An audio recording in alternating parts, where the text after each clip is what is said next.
Is the Russian mentality changing or just pretending to? It's not pretending to, I think, but It's not pretending I think, first of all, we need to define what the Russian mentality is. Like, well, yeah, that's true. So to define what the Russian mentality is, I would say like the first thing is kind of like we always talk about the poker face, but the cause of this is partially not even the cause of this, but like one core element is a narrow circle trust, meaning that you have kind of a really pronounced your own circle, which is trusted, and the outsiders, which are not trusted, which leads to kind of like the coconut mentality that I spoke of in our earlier videos, meaning that the outside is hard and it seems impenetrable. But once you get through that, which is actually not that hard to do, once you become kind of your own, you will be trusted and you'll be exposed to a much softer like treatment and like trusted kind of it hasn't changed. yeah, that's always been no, this is like a core element of the Russian mentality. It's very true, right? It hasn't changed, no. No, I'm not saying these things changed. No. I think we will describe that what we okay. consider Yeah. to be like Russian mentality. It's like our perception. Yeah. And then things that's changed that, and then if it's like changed or not. And I think we will have maybe like even different opinions. And maybe. All right, we'll see. So the second thing I would say is kind of like this is where we're very Asian.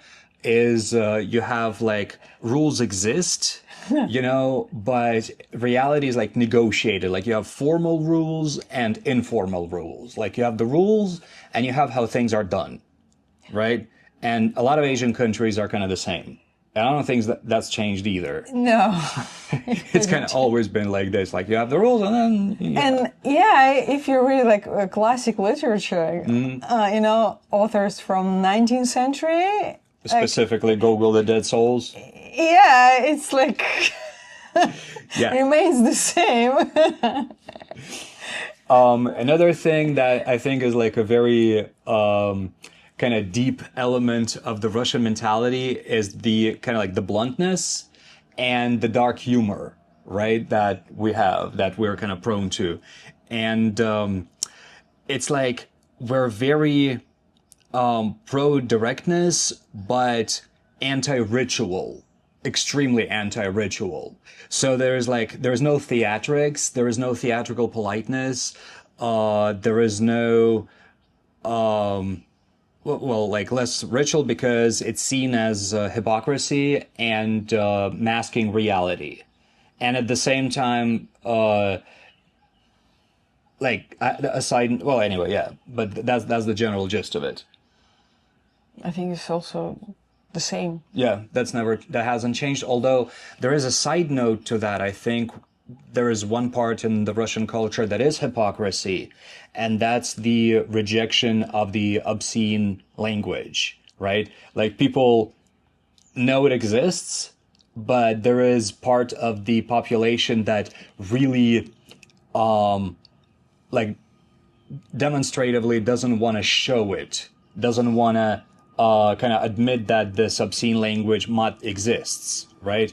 And at the same time, everybody knows it, and many people speak it. Like I speak it. I just speak it. I speak it too. You know, so I think that part of Russian mentality is very much hypocrisy. Like mat exists. If I want to say pashol nahуй, I'm gonna believe this, and not because I'm shy from I shy away from using it.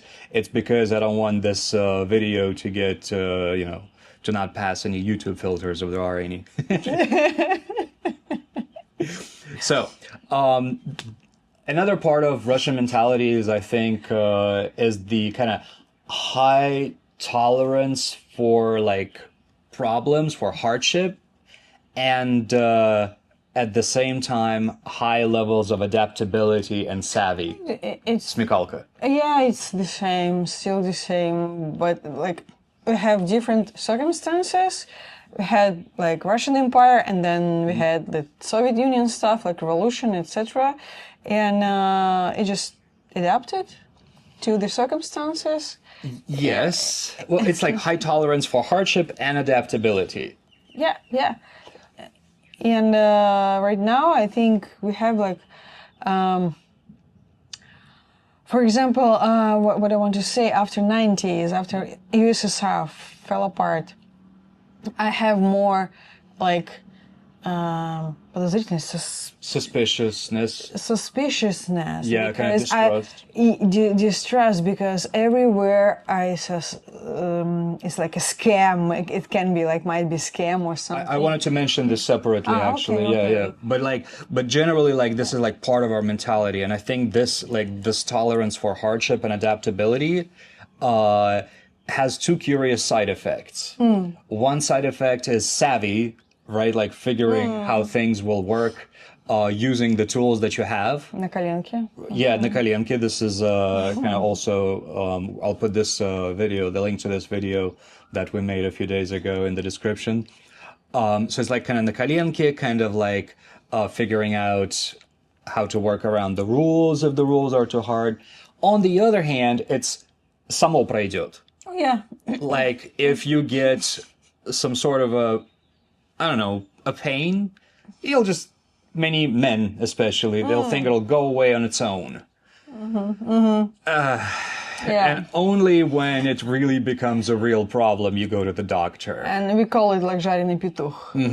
Yeah, we call it like когда жареный петух в жопу клюнет, which literally means when a fried rooster will peck you in the ass, then you'll get up and go try to solve your problem.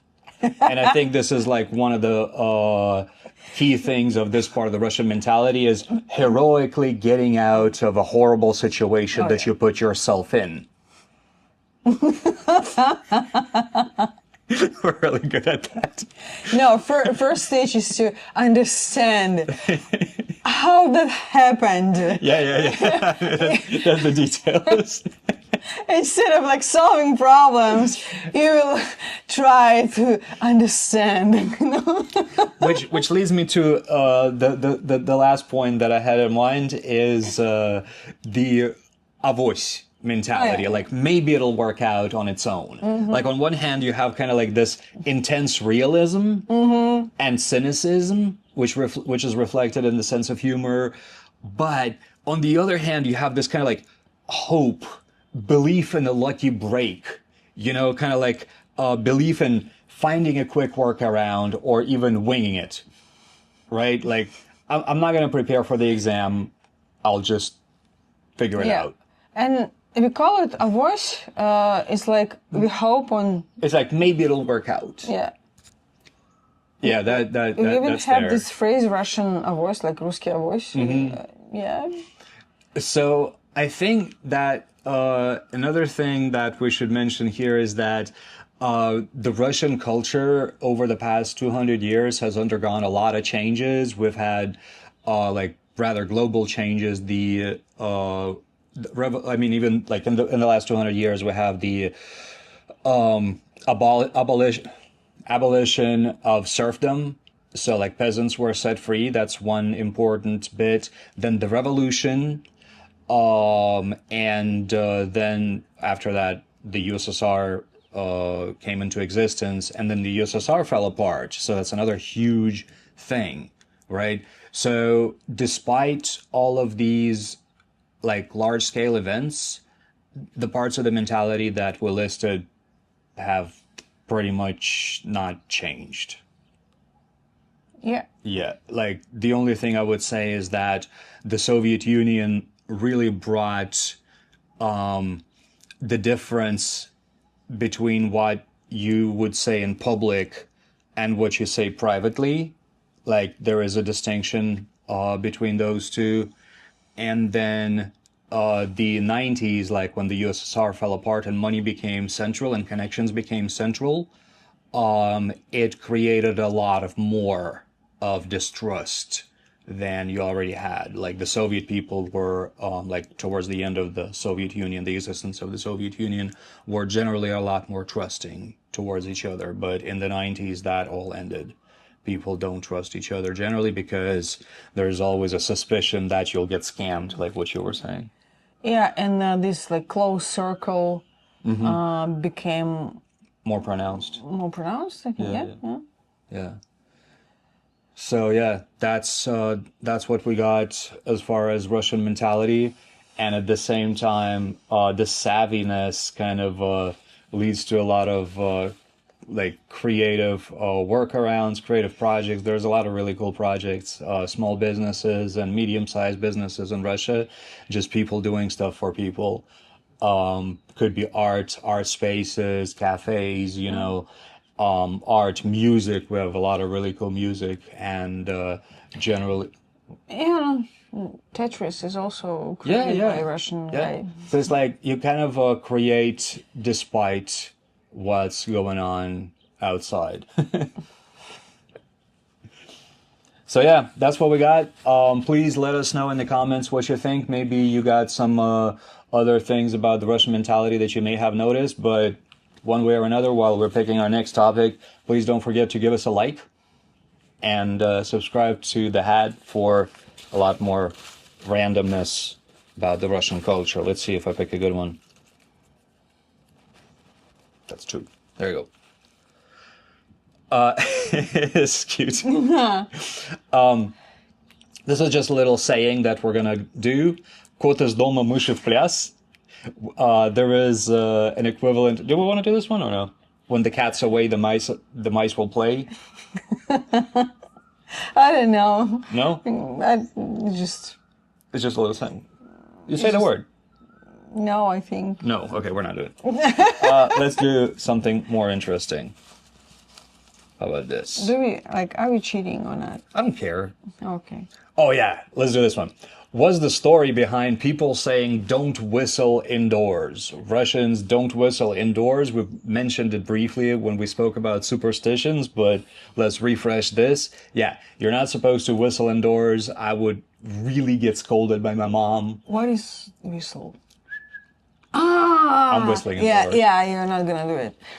You're not supposed I just did to it. So we're going to talk about it tomorrow, and thank you very much for watching, and we'll see you in the next one. Push the button. It's still going.